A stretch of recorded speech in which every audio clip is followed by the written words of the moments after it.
Hello everyone, I'm back with my new video that is on the anomalies of binocular single vision. As I have told you in my previous session also, that in the next session we are going to learn about anomalies of binocular single vision. So these anomalies we are learning very brief in this video, and another thing I want to say is, or I want to give you idea of that whenever you want any kind of topic videos, you may contact me on the link given below as in the description column, as well as I provide the ophthalmology classes and the biological tutorials for the students who are willingly want the classes by me, and as well as you may get a free trial session. First, one topic, there are always three sessions as after the trial session. So contact me on my ID. I will give the details on that only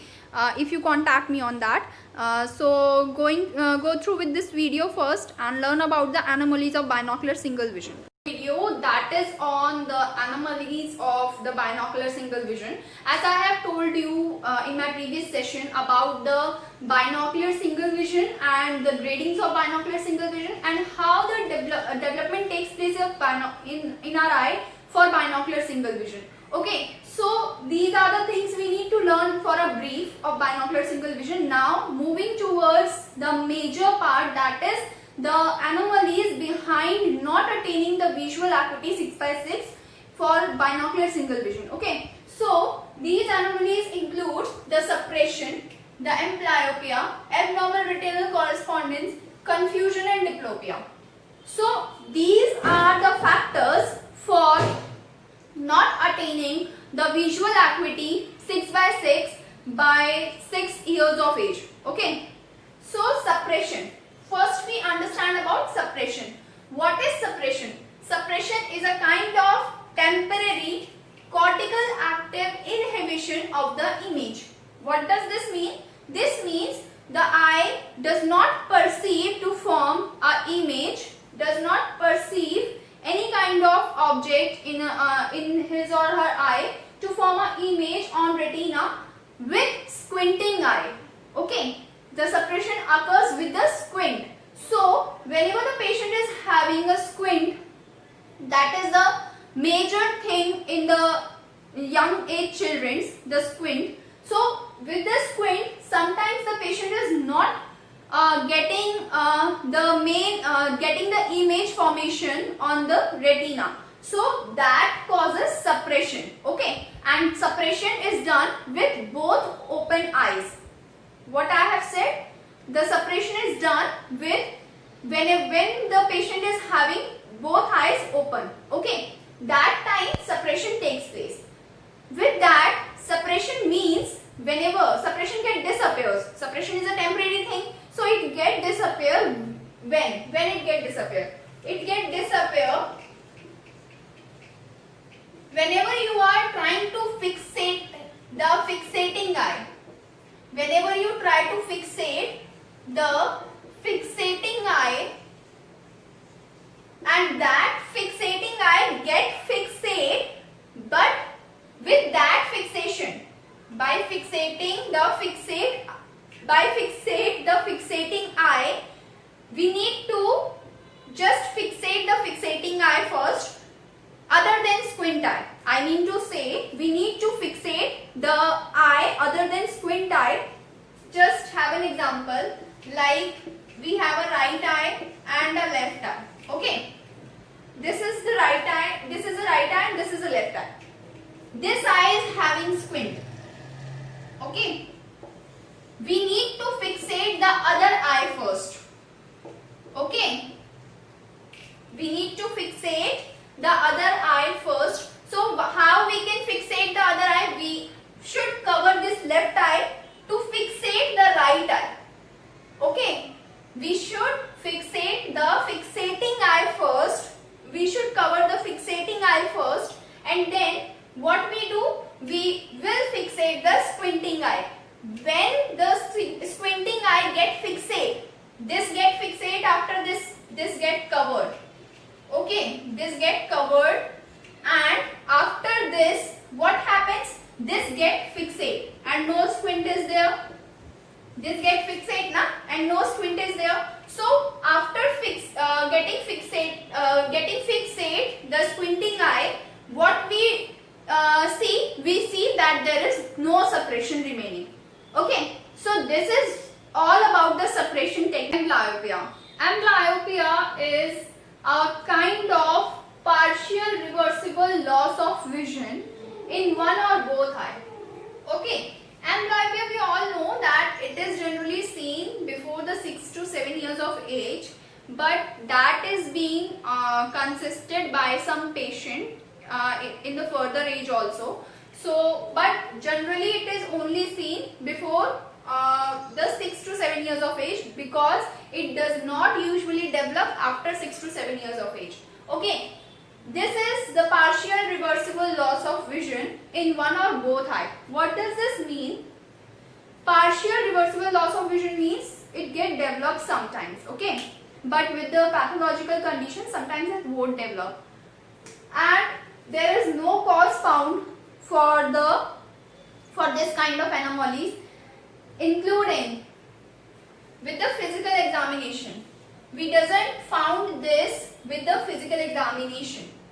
Okay, we doesn't found the cause for this with the physical examination. Instead of that, we all knew that it is being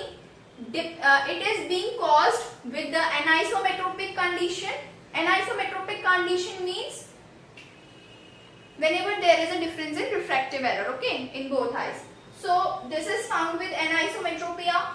This is found with congenital cataract, as that makes the light deprivation. Light won't pass with the congenital cataract, and that makes the person having amblyopia sometimes. Abnormal binocular interaction, that means whenever our both eye is not having the same interaction to form an image, that is strabismus. Strabismus means the squint. Squint means that our eye won't fixate, our eye won't interact equally to fixate a single object. Okay, so that is the cause for amblyopia. And hope you all understand about amblyopia. In today's session, we are only going to understand about the anomalies. Okay, so that it won't become very long video, and you may understand very betterly about everything, every step. In the next session, we are going to understand about the assessments. Okay, how we can find these anomalies assessed. Okay, how we can find these anomalies in a patient. Okay, so that we can understand about the concept of binocular single. Abnormal retinal correspondence. Abnormal retinal correspondence, first we want to know that what is normal retinal correspondence, right? So normal retinal correspondence is, you can say that our eye is having both eye fovea, and that both eye fovea act as a corresponding points and have the same visual direction. It means that as normal eye works, what it do? It makes a corresponding points of both fovea of the both eye, and that have a same visual direction. Okay, whenever we try to fixate any object, that have a same visual direction to see that object or form a image. Okay, but sometimes what happen in abnormal retinal correspondence, what happen? Just think that right eye is having a squint. Okay, just imagine that right eye is having a squint, and this eye is having extrafoveal. This eye is having extrafoveal here somewhere. Okay. Okay, this eye is having extrafoveal point here, and there is main fovea here. Main and extra. Okay, because this eye is a squinting eye, so it may form sometimes the extrafoveal to make a same visual direction to perceive a image. Okay,